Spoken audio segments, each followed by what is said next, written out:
কতদিন পরে মনে হচ্ছে যেন অমৃত খাচ্ছি। খাবার আগেই যেন পেটটা ভরে গেছে।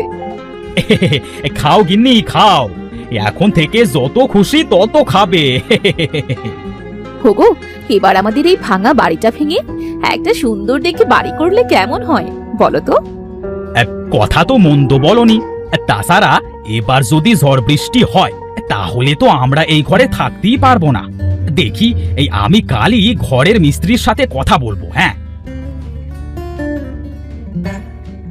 পরের দিন দিবু ঘরের মিস্ত্রির সাথে কথা বলে তাদের সেই পুরনো বাড়িটা ভেঙে সেখানে একটা সুন্দর দেখে নতুন প্রাসাদ করল।